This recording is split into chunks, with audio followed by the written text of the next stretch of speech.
എല്ലാവർക്കും നമ്മളുടെ ചാനലിലേക്ക് സ്വാഗതം. പെട്ടെന്ന് തന്നെ കുക്കറിൽ ചെയ്തെടുക്കാൻ പറ്റാവുന്ന ഒരു പരിപ്പും തക്കാളി ഒഴിച്ചുകറിയുടെ റെസിപ്പിയാണ് കേട്ടോ ഇന്ന്. 1/2 കപ്പ് തുവരപ്പരിപ്പ് കഴുകി വൃത്തിയാക്കി ഞാൻ എടുത്തിട്ടുണ്ട്. അത് കുക്കറിലേക്ക് ഇട്ട് കൊടുക്കുന്നുണ്ട്. ഒരല്ലി വെളുത്തുള്ളി അരിഞ്ഞത് കൂടെ ചേർത്ത് കൊടുക്കുന്നുണ്ട്. ഒരു തക്കാളി ചെറുതായി അരിഞ്ഞത് കൂടെ ഞാൻ ചേർത്ത് കൊടുക്കുന്നുണ്ട്. ഇതിലേക്ക് ഒരു പിടി ചെറിയുള്ളി ചെറുതായി അരിഞ്ഞത് കൂടെ ചേർത്ത് കൊടുക്കുന്നുണ്ട്.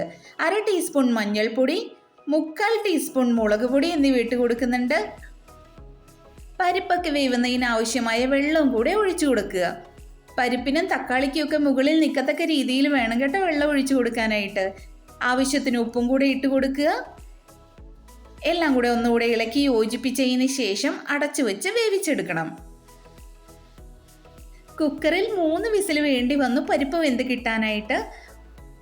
നമ്മൾ എടുക്കുന്ന പരിപ്പിനനുസരിച്ച് വേവിന് വ്യത്യാസം വരും കേട്ടോ. ഇതാ അപ്പോൾ നമുക്ക് പരിപ്പും തക്കാളിയും എല്ലാം നന്നായിട്ട് വെന്ത് കിട്ടിയിട്ടുണ്ട്. കറിക്ക് ചാറ് കൂടുതൽ വേണമെന്നുള്ളവർ കുറച്ചുകൂടെ വെള്ളം തിളപ്പിച്ച് ഇതിലേക്ക് ചേർക്കാവുന്നതാണ്. പച്ചവെള്ളമാണ് നമ്മൾ ചേർക്കുന്നതെങ്കിൽ ഒന്നുകൂടെ ഈ കറി തിളപ്പിച്ചെടുക്കണം.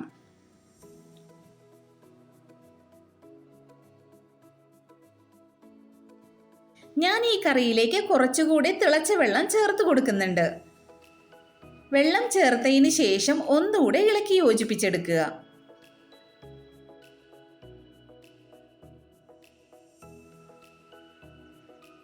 തിളച്ച വെള്ളം ചേർത്ത് ഇളക്കി കഴിഞ്ഞപ്പോൾ എൻ്റെ കറി ഇതാ ഇതേപോലെ ഈ പരുവത്തിൽ കിട്ടിയിട്ടുണ്ട്. ഈ കറിയിലേക്ക് വറുത്തിടുന്നതിനായി ഞാനൊരു പാൻ വെച്ച് കൊടുത്തിട്ടുണ്ട്. പാൻ ചൂടായി കഴിയുമ്പോൾ വെളിച്ചെണ്ണ ഒഴിച്ചു കൊടുക്കുക. വെളിച്ചെണ്ണയൊക്കെ നന്നായിട്ട് ചൂടായി കഴിയുമ്പോൾ അതിലേക്ക് 1/2 ടീസ്പൂൺ കടുക് ഇട്ട് കൊടുക്കുക. കടുകൊക്കെ നന്നായി പൊട്ടിക്കഴിയുമ്പോൾ അതിലേക്ക് ഒരു വറ്റൽമുളക് ചെറുതായി അരിഞ്ഞതും 2 തണ്ട് കറിവേപ്പിലയും കൂടെ ഞാൻ ഇട്ട് കൊടുക്കുന്നുണ്ട്. കറിവേപ്പിലയും വറ്റൽമുളകും എല്ലാം നന്നായി വാടി വന്നതിന് ശേഷം ഇതിനെ കറിയിലേക്ക് ഒഴിച്ചു കൊടുക്കുക. നന്നായി ഇളക്കി യോജിപ്പിച്ചെടുക്കണം. പെട്ടെന്ന് തന്നെ നമുക്ക് ഈ കറി തയ്യാറാക്കി എടുക്കാം. നല്ല ടേസ്റ്റുമാണ് കേട്ടോ. ചോറിൻ്റെയും ചപ്പാത്തിയുടെയൊക്കെ കൂടെ നല്ലൊരു കോമ്പിനേഷനാണ് കേട്ടോ ഈ കറി. എല്ലാവരും ഇതേപോലെ ഒന്ന് ട്രൈ ചെയ്ത് നോക്കണേ. ട്രൈ ചെയ്ത് നോക്കിയതിന് ശേഷം നിങ്ങളുടെ വിലയേറിയ അഭിപ്രായങ്ങൾ എന്നെ അറിയിക്കുക കൂടെ വേണം കേട്ടോ. നമ്മുടെ റെസിപ്പീസ് എല്ലാം ഇഷ്ടമാവുകയാണെങ്കിൽ ഒന്ന് സബ്സ്ക്രൈബ് ചെയ്ത് സപ്പോർട്ട് ചെയ്യണം എല്ലാവരും.